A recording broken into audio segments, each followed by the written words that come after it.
একটা ভয়ঙ্কর হাদিস বলেছেন, এই হাদিসটা যতবার পড়ি থরথর করে আত্মাটা কাঁপে।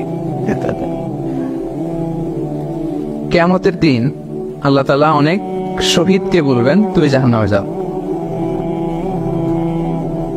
সে বলবে আল্লাহ আমি জাহান্নামে যাব, আমি তো রক্ত দিয়েছি তোমার জন্য, লিইলাহি কালিমাতিল্লাহ, আমার দেহের তাজা রক্ত দিয়ে আমি শহীদ হয়েছি, জানাজা ছাড়া আমার দাফন হয়েছে, আমি তো জান্নাতে যাব। আল্লাহ বলবে না, তুমি শহীদ হয়েছ এই কারণে যে লোকজন তোমাকে বীর বলবে, বীর বাহাদুর। তো দুনিয়াতে তো তোমার বাহাদুর বলছে, তো তোমারে বিশাল যোদ্ধা ছিল, বাহাদুর ছিল, খেতাব তো তুমি পেয়েছো, আমার কাছে কিচ্ছু নেই, জাহান্নামে যাও, go to the hell fire.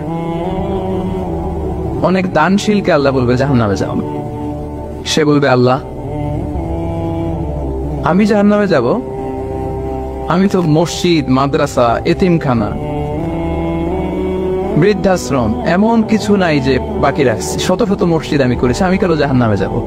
আল্লাহ বলবে না, তুমি দান করেছিলে এই জন্য যে লোকজন তোমার দানশীল বলবে, দানবীর বলবে, আদেম তাই বলবে, ওটা তো তোমাকে বলা হয়েছে, জাহান্নামে যাও, আমার কাছে কি চাও, go to the hell fire. সেদিন আল্লাহ তাআলা অনেক আলেমকে ডাকবেন, অনেক দাঈদেরকে ডাকবেন, অনেক দুআত ইলাল্লাহদের তিনি ডাকবেন। Because of Allah, you never know, but then, we know, and then, we know. সেদিন অনেক দুআত ইলাল্লাহদেরকে ডেকে আল্লাহ বলবেন যে তুমিও জাহান্নামে যাবে। সে বলবে আল্লাহ কেন? আমি মানুষকে কোরআন শিখিয়েছি, আমি মানুষকে হাদিস শিখিয়েছি, আমার কথা শুনে অনেক নামাজ পড়েছে, আমার কথা শুনে অনেকে দাড়ি রেখেছে, আগে সুদ খেত, আমার কথা শুনে সুদ বন্ধ করেছে, আমার কথা শুনে তো আল্লাহ এরা নামাজি হয়ে গিয়েছে। দ্য এন্টায়ার সোসাইটি সুদ বন্ধ করেছে, নামাজ ধরেছে, তারা ফরজ যাকাত দিত, আল্লাহ আমি কেন জাহান্নামে যাব? আল্লাহ বলবেন তুমি এই দাওয়াতি কাজ করেছো, লোকজন তোমাকে বড় আলেম বলবে, লোকজন তোমাকে বড় সেলিব্রিটি বলবে, লোকজন তোমার নামে তাকবীর দিবে, তোমাকে বড় আলেম বলবে, বড় দাঈ বলবে, এটা তো বলা হতো তোমাকে দুনিয়াতে, আল্লামা বলে ডাকা হতো তোমাকে, বাহারুল উলুম বলা হতো তোমাকে, এনের সাগর, অনেক বড় দাঈ, অনেক বড় সেলিব্রিটি তোমাকে বলা হতো এই দুনিয়াতে। তো যা চেয়েছো তা তো পেয়েছো, আমার কাছে কি চাও? আমার কাছে তোমার জন্য কিছু নাই, go to the hell fire, তুমি জাহান্নামে যাও। আল্লাহ এরকম আলেম হওয়া থেকে আমাদেরকে তুমি বাঁচাও। আল্লাহ লোক দেখানো মানসিকতা, এই শো অফ থেকে আল্লাহ তুমি আমাদেরকে হেফাজত করো। তাহলে 4 নম্বর যে রোগ আমরা চিনে ফেলছি না, এটার নাম কি? রিয়া।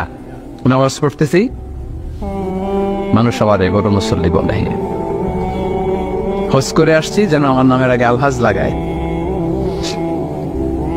যাকাত দিচ্ছি, যাকাতের শাড়ি লুঙ্গি, দানবীর শিল্পপতি এটা যেন বলে, জিহাদের ময়দানে গিয়েছি, ইসলামের জন্য মিছিল দিচ্ছি, যাতে মিডিয়াতে আমাকে সবার আগে দেখা যায়। আল্লাহ বলবে go to the hell fire, জাহান্নামে যাও। এগুলো একটাও আমার জন্য করো নাই, তুমি যা চেয়েছিলে দুনিয়াতে তুমি সেটা পেয়েছো, আমার কাছে কি চাও? কিচ্ছু নাই আমার কাছে কখনোর জন্য, যাও। রিয়া মানে লোক দেখানো মানসিকতা, শো অফ মেন্টালিটি, এটা নাই কারণ।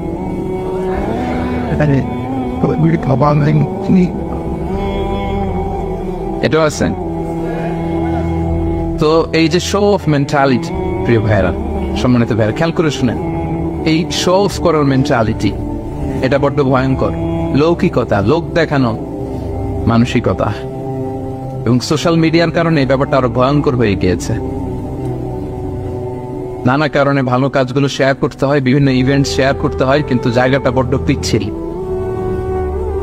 যদি আল্লাহকে দেখাতে না চেয়ে মানুষকে দেখাতে চাওয়া হয়, ওইটা আল্লাহ কবুল করে না, এটা ভয়ঙ্কর। সুনানে ইবনে মাজাহ হাদিস, সাহাবারা দাজ্জালকে নিয়ে ভয় পাচ্ছিলেন, দাজ্জালের আলোচনা করতেছিলেন। রাসূল সাল্লাল্লাহু আলাইহি ওয়াসাল্লাম আসলেন, এসে বললেন, আমি কি তোমাদেরকে দাজ্জালের চাইতে বড় একটা ফিতনার কথা বলবো না? সাহাবারা বললেন, বলা ইয়া রাসূলুল্লাহ, বলেন। আল্লাহ রাসূল সাল্লাল্লাহু আলাইহি ওয়াসাল্লাম বললেন, সেটার নাম হচ্ছে আশিরক আল খাফি, গোপন শিরক।